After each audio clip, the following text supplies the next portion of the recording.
বাহিরে ব্যবসা করার সুযোগ নাই, মুসলমান ইসলামের বাহিরে কথা বলার সুযোগ নাই, মুসলমান ইসলামের বাহিরে ঘুমাবার সুযোগ নাই, মুসলমান ইসলামের বাহিরে রাজনীতি করার অধিকার তোমাকে ইসলাম দেয় না।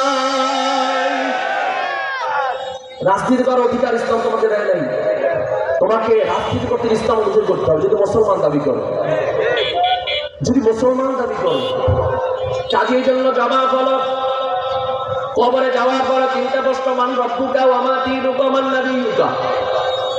কি যে এক সমস্যার মধ্যে পড়ছি। আমার স্বাস্থ্যের তো তেমন ভালো না, তো দেখেন আপনারা নাকি পেয়ারও তো এরকম নাই।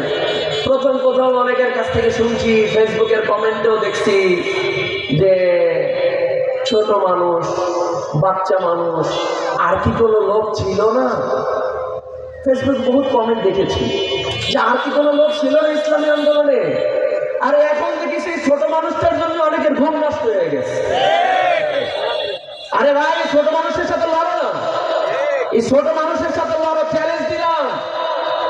চ্যালেঞ্জ দিলাম, তোমরা যে সাইনবোর্ড ঝুলাবা ওরকম সাইনবোর্ড বহুত আগে মানুষ দেখতে দেখতে আসতো, এখনো মুখস্থ হয়ে গেছে। এই সাইনবোর্ডে কোনো কাজ হবে না ইনশাআল্লাহ। খেলাটা কি হয় আল্লাহ যদি কবুল করে, এই ছোট মানুষের থেকে ইনশাআল্লাহ 26 তুমি দেখতে পারবা ইনশাআল্লাহ, দেখতে পারবে ইনশাআল্লাহ। আগে ছোট মানুষের সাথে খেলে দেখো অবস্থাটা কি হয়। কাজে ইনশাআল্লাহ এর জন্য আমি বলতে চাই, ইসলাম অনুযায়ী আমাদের চলার দরকার আছে না নাই? তাহলে মুসলমানের টয়লেটে যাওয়ার নিয়মটা যদি ইসলাম শিখায়, মুসলমানের রাজনীতি কোন পন্থা হবে সেটা ইসলাম শিখায় কি শিখায় না? এই জ্ঞান ইসলাম শিখে নেবেন না নাকি? এই জন্য মনে রাখেন, কবরে যাওয়ার আগে প্রশ্ন ঠিক কইরা যায়েন, মান রব্বুকা ওয়া মা দীনুকা ওয়া মান নাবিয়ুকা। এটা কোনো মুখস্থ কোনো বিষয় না, এটার ব্যাখ্যা অনেক লম্বা। মান রব্বুকা, ইন্নাল্লাযীনা ক্বালু রাব্বুনাল্লাহ। এই জমিনে বসে যারা রবের হুকুম ছাড়া সব কাজ করছে, রবের হুকুমের বাইরে একটা কদমে দেয় নাই, ওই মানুষগুলাই বলবে রব্বি আল্লাহ। আর যারা রাজনীতির ক্ষেত্রে মানছে অমুককে, ব্যবসার ক্ষেত্রে মানছে অমুককে, আর নামাজের ক্ষেত্রে মানছে অমুককে, তারা বলবে শুধু লাদ্রি আমি কিচ্ছু জানি না। ওমা দীনুকা, তোমার দিন কি? কারা বলবে? ইয়া আইয়ুহাল্লাযীনা আমানু দুখুলু ফিস-সিলমি কাফা। যারা পরিপূর্ণ ইসলামের মধ্যে ঢুকছে ওই মানুষগুলাই বলতে পারবে দীনুল ইসলাম।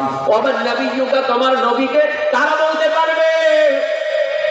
তারা বলতে পারবে যারা জমিনে থাকা অবস্থায় নবীর আদর্শ অনুযায়ী জীবনকে পরিচালনা করেছে, নবীর আদর্শের বাহিরে একটা কাজও করে নাই, নবীর আদর্শে বাস্তবায়নের জন্য যুদ্ধ জিহাদ করেছে, এই সমাজের মধ্যে চেষ্টা করেছে, মুজাহাদা করেছে, নবীকে রাজি খুশি করার জন্য তার তরিকার উপরে চলার জন্য চেষ্টা করেছে, সুন্নাত তরিকার বাহিরে জীবনে কোনো কথাও বলে নাই, কাজ করে নাই, ওই মানুষগুলাই বলবে আমার নবী জনাবে মুহাম্মদুর রাসূলুল্লাহ সাল্লাল্লাহু আলাইহি ওয়াসাল্লাম। এটা মুখস্থ করার কোনো জিনিস না।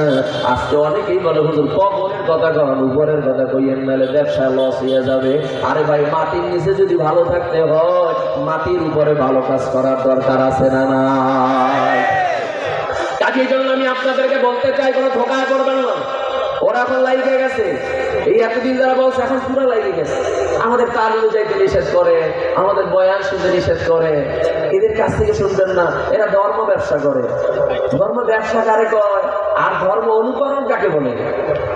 ধর্ম ব্যবসা কাকে বলে? যে লাগলে ব্যবহার করে, না লাগলে ছেড়ে দেয়। যখন লাগে তখন ব্যবহার করে, না লাগলে ছেড়ে দেয়। এইটার নাম হলো ব্যবসা। যখন প্রয়োজন।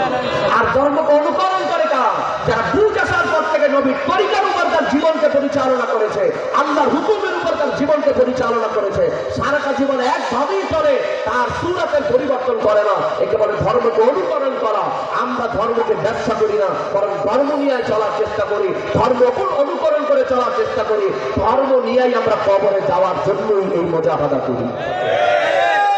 আর যারা তোমরা মন্দিরে গিয়েও হাত জোর করো, আবার এদিকে এসেও সূরা পরিবর্তন করো, তুমি কতক্ষণ মাথায় দাও, কতক্ষণ পোস্টার মধ্যে ঢুকাও, এইটারে বলে ধর্ম ব্যবসা। কাজেই ধর্ম ব্যবসায়ীদের থেকে আমাদেরকে সতর্ক থাকতে হবে। রাজি আছেন ইনশাআল্লাহ? আমি আপনাদেরকে কোনো দল হিসেবে বলি না, আমি মুসলমান হিসেবে কথাগুলো বলেছি। আল্লাহ বলেছেন ওয়ালা তামুতুন্না ইল্লা ওয়া আনতুম মুসলিমুন, মুসলমান না হয়ে কেউ কবরে আসিও না। এই মুসলমান সাইনবোর্ডের মুসলমান না, এই মুসলমান হলো গুণগত মুসলমান, আল্লাহর হুকুম এবং নবীর তরিকার উপর যার জীবনকে পরিচালনা করেছে।